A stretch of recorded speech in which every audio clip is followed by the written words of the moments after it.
જય હો દાદા વાછરા, જય હો આધાર। આજે વાત કરીએ છીએ ચારણ નેશ પાંચોટિયાથી નાગવીરી સુધી જોડાયેલા એક દિવ્ય ઇતિહાસની।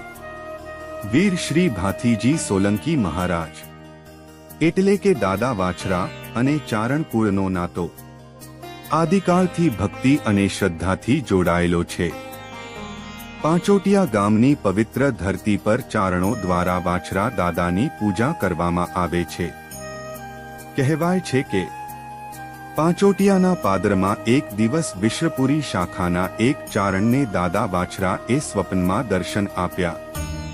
દાદાએ આજ્ઞા કરી, મારા મંદિરમાં રહેલો ઘોડો લઈ હું બતાવું એ દિશામાં ચાલતો જા, જ્યાં તને થાક લાગે અને બેસી જવાનું મન થાય ત્યાં જ મારા ઘોડાનું સ્થાપન કરજે, મંદિર બાંધજે અને ત્યાં જ તારો નેશ બનાવજે।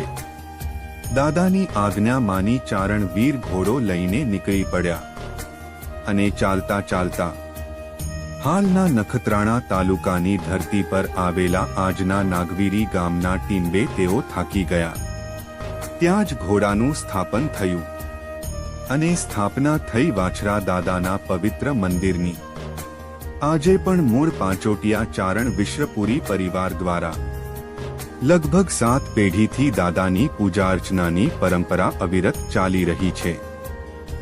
હાલ ખેતશી ગઢવી દાદાના સુપુત્રો ખીમજી ગઢવી, દેવરાજ ગઢવી, મેઘરાજ ગઢવી અને રતન ગઢવી તેમના પરિવારો સાથે આ સેવા પરંપરા નિભાવી રહ્યા છે અને આ પવિત્ર ધામમાં દાદાના અસંખ્ય પરચાઓની લોકવાયકા આજે પણ જીવંત છે।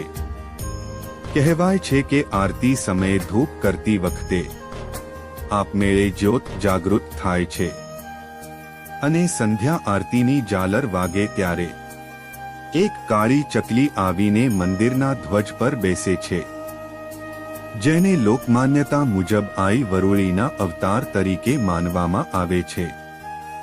આવા અનેક પરચાઓની આ પવિત્ર ભૂમિ દૂર દૂરથી આવતા ભક્તોની આસ્થા અને શ્રદ્ધાનું કેન્દ્ર છે। દર વર્ષે ભાદ્રવા મહિનાના પ્રથમ સોમવારે અહીં વાછરા દાદાનો ભવ્ય મેળો ભરાય છે અને હજારો ભાવિકો નાગવીરી આવી દાદાના ચરણે માથું ટેકવી આશીર્વાદ મેળવે છે। જય હો આધાર, જય હો વાછરા દાદા।